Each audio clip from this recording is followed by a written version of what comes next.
महाराष्ट्र के धाराशिव जिले के उमरंगा गांव से बेहद ही संगीन मामला सामने आया है, जहां एक हिंदू युवक का जबरन धर्म परिवर्तन कराया गया। आपको बता दें कि यहां पर दिगंबर कामले नाम के युवक ने आज से ठीक 3 वर्ष पहले एक मुस्लिम युवती जुलेखा कादरी से तुलजापुर के मां तुलजा भवानी मंदिर में हिंदू रीति रिवाज से शादी की थी, जिसके बाद इस परिवार में एक हिंदू बेटी ने जन्म लिया। लगभग 3 वर्ष बाद 13 जनवरी 2023 को हिंदू युवक खंडू दिगंबर कामले अपनी पत्नी और बच्ची के साथ नौकरी की तलाश में महाराष्ट्र के लातूर शहर पहुंचा और लातूर के चौधरी नगर कॉलोनी में एक किराए का कमरा लेकर के रहने लगा, जहां लातूर के मौलाना सैयद वकील और मौलाना काजी फैज और साथ ही ससुर महबूब शेख, सासू मुनी शेख ने मिलकर हिंदू युवक खंडू पर धर्म परिवर्तन का दबाव बनाया। जिसके बाद हिंदू युवक ने धर्म परिवर्तन से मना किया तो जबरदस्ती उसके साथ मारपीट कर 17 फरवरी 2023 को लातूर के तिरुपति हॉस्पिटल में ले जाकर के उसका खतना करवा दिया। इतना ही नहीं, इन जिहादियों ने इस हिंदू युवक को जान से मारने की धमकी देकर के 4 मार्च 2023 को लातूर शहर के खोरे गली एसपी ऑफिस के सामने एक मस्जिद में ले जाकर के जबरदस्ती कलमा तक पढ़वाया और धर्म परिवर्तन करवाया। उसी दिन शाम में लातूर के मौलाना सैयद वकील के घर में हिंदू युवक की मुस्लिम रीति रिवाज से शादी करवा दी गई।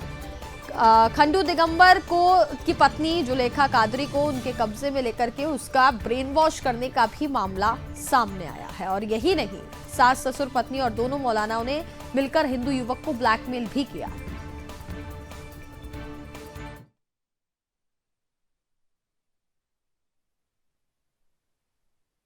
मेरा नाम खंडू दिगंबर कांबळे, मैं जिला धाराशिव तहसील उमरगा के रहने वाले।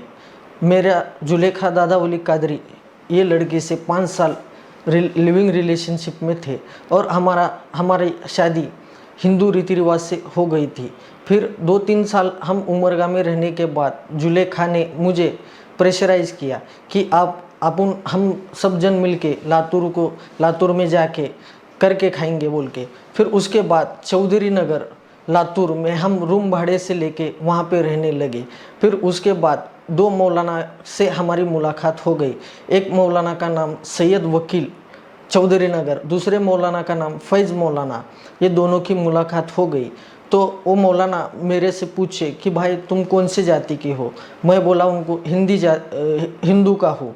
फिर उसके बाद वो मौलाना मुझे प्रेशराइज करने लगे, अगर तेरे को जुलेखा के साथ रहना पड़ेगा तो तुझे इस्लाम कबूल करना होगा, अगर तू नहीं करेगा तो जुलेखा को बोल के तेरे ऊपर बलात्कार की केस डालेंगे। ऐसा बोल के मुझे दमदाटी और प्रेशराइज करने लगे। फिर उसके बाद मैं 16 तारीख को वायरल इंस्पेक्शन के वजह से मैं बीमार पड़े सो था। फिर उसके बाद दूसरे दिन 17 फरवरी तिरुपति हॉस्पिटल में ले जाके मुझे बेशुद्ध करके मेरी ज़बरदस्ती खतना करे। फिर उसके बाद मैं फैज़ मौलाना और सैयद वकील मौलाना को पूछा और जुलेखा को पूछा, उसके अब्बा को पूछा, तो वो बोले अगर ये बात किसी को तू बोलेगा तो तुझे जान से मार देंगे, नहीं तो तुझे बलात्कार के केस में अटका देंगे बोल के ऐसा मुझे दमदाटी करने लगे। फिर ज़बरदस्ती 4 मार्च 2023 को खोरे गली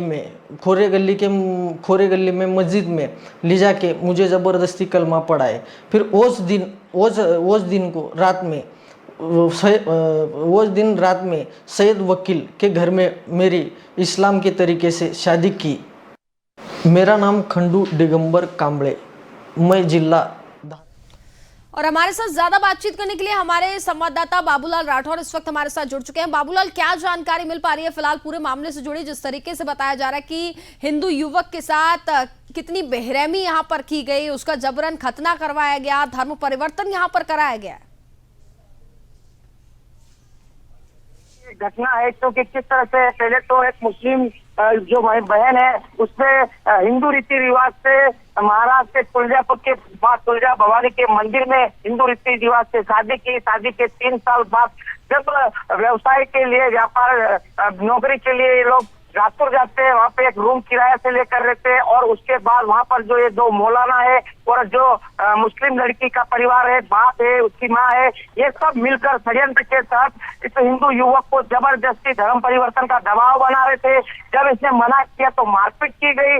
मारपीट करने के बाद एक हॉस्पिटल में ले जाके इसकी घटना कर दी। घटना करने के बाद इसका धर्म परिवर्तन करके मुस्लिम रीति रिवाज से शादी करके उस मुस्लिम बहन को जो इसकी पत्नी थी उसका ब्रेन वॉश करके उनके कब्जे में लिया और फिर ब्लैकमेलिंग का धंधा शुरू किया कि आपको 5 लाख रुपया देना पड़ेगा, आपको तभी हम जो है आपकी बीबी आपके हवाले करेंगे। जो बच्चे है उनके माँ बाप को एक जमीन के बारे में एक प्लॉट लेके देना पड़ेगा। इस तरह से तंग करना शुरू कर दिया। अगर ये सब नहीं करेंगे तो जान से मारे जाएंगे, इस तरह की धमकी दी गई है। उसके बावजूद भी ये जो हिंदू युवक है इसने एसपी कार्यालय में, लातूर के एसपी कार्यालय में एक पत्र लिखकर मदद की मांग की और इन जिहादियों के ऊपर कानूनी कार्रवाई की मांग की, लेकिन कार्रवाई नहीं हुई। उसके बाद इस पीड़ित हिंदू युवक भाई ने सुदर्शन न्यूज से संपर्क किया, पूरी आप बीती सुनाई, सब कुछ हमको अवेलेबल कराई, इनके पास जो भी सबूत थे और मदद की मांग की थी। तब लगातार हमने भरोसा दिया कि आप सुदर्शन न्यूज आपके साथ है। हम देखते हैं कि कैसे इन जिहादी के ऊपर कार्रवाई नहीं होती है जिन्होंने आपका धर्मांतरण कराया है। फिलहाल अभी तक बाबूलाल कोई कार्रवाई नहीं की गई है, मामला इतना ज्यादा गंभीर है, प्रशासन का क्या कहना है? देखिए, निश्चित तौर पर अभी तक कुछ भी कार्रवाई नहीं हुई। एसपी को ज्ञापन दिया है लेकिन कार्रवाई नहीं हुई। लेकिन अब ये हिंदू भाई सुदर्शन न्यूज के संपर्क में आया है तो निश्चित तौर पर आज हम इस खबर को प्रमुखता से उतारे हैं और प्रशासन से और महाराष्ट्र सरकार से भी मांग कर रहे हैं कि इस हिंदू भाई को न्याय मिले और इस परिवार को जो इसको तकलीफ दे रहा है, जिन्होंने जबरदस्ती घटना करी, धर्मांतरण किया है, इनको कड़ी से कड़ी सजा देकर इनको जेल में भेजा जाए। हम प्रशासन से मांग कर रहे हैं, एसपी से भी, लातूर के एसपी से भी मांग कर रहे हैं। अब देखने वाली बात है कि सुदर्शन के ऊपर ये मामला उठने के बाद अब प्रशासन कितनी देर में कार्रवाई करेगा इनके ऊपर। बिल्कुल, तो सुदर्शन न्यूज इस पूरे मामले को प्राथमिकता से दिखा रहा है और देखिए जरूर सुदर्शन न्यूज की खबर का असर देखने को मिलेगा। बाबूलाल, फिलहाल आप नजर बनाए रखिए पूरे मामले पर और हर एक अपडेट हम तक पहुंचाते रहिएगा। तो आप